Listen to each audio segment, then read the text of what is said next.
বাংলাদেশে পাচারের আগেই হাতে নাতে এক হিরোইন পাচারকারীকে গ্রেপ্তার করল লালগোলা থানার পুলিশ। বুধবার রাতে লালগোলা থানার কদমতলা গ্রাম সংলগ্ন এলাকায় তল্লাশি চালিয়ে এক ব্যক্তিকে আটক করে। তল্লাশি চালিয়ে তার কাছ থেকে উদ্ধার হয় 291 গ্রাম হেরোইন, যার বাজার মূল্য প্রায় 6.5 লক্ষ টাকা। ধৃতের নাম জিয়াবুর রহমান। তবে পুলিশের আসার আগে খবর পেয়ে আর এক পাচারকারী সেখান থেকে চম্পট দেয়। 7 দিনের পুলিশি হেফাজতের আবেদন চেয়ে বৃহস্পতিবার ধৃতকে বহরমপুর জেলা জজ আদালতে তোলা হয়। মানসিক স্বাস্থ্যের জন্য সবার আগে যে নামটি মনে ভেসে ওঠে, সুস্থ মনের ঠিকানা মনোবীক্ষণ। যোগাযোগ নাম্বার 7477799516। গোপন সূত্রে বাংলাদেশে মাদক পাচারের খবর পাওয়া মাত্র বুধবার রাতে লালগোলা থানার কদমতলা গ্রাম সংলগ্ন এলাকায় তল্লাশি চালিয়ে এক ব্যক্তিকে আটক করে পুলিশ। তল্লাশি চালিয়ে ওই ব্যক্তির কাছ থেকে উদ্ধার হয় 291 গ্রাম হেরোইন, যার বাজার মূল্য 6.5 লক্ষ টাকা।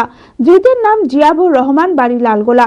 তবে পুলিশ আসার খবর পেয়ে আরও এক পাচারকারী সেখান থেকে চম্পট দেয়। 7 দিনের পুলিশ হেফাজতের আবেদন চেয়ে বৃহস্পতিবার ধৃতকে বহরমপুর জেলা জজ আদালতে তোলা হয়।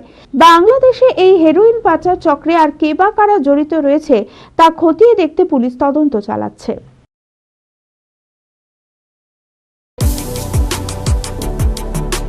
সুখবর সুখবর সুখবর, মুর্শিদাবাদবাসীর জন্য সুখবর। এবার ছুটির দিনে আর অন্য কোথাও নয়, সপরিবারে চলে আসুন হলিডে ক্লাব অ্যান্ড রিসর্টে। নবাবের জেলায় এই প্রথম ওয়াটার পার্ক, রয়েছে মজার নানান রকম ওয়াটার রাইডস। এছাড়াও রয়েছে dry park, mini zoo, resort সহ বিনোদনের আরো অনেক সম্ভার। ইতিমধ্যে উদ্বোধন হয়ে গিয়েছে ড্রাই পার্কের প্রবেশ মূল্য মাত্র 20 টাকা।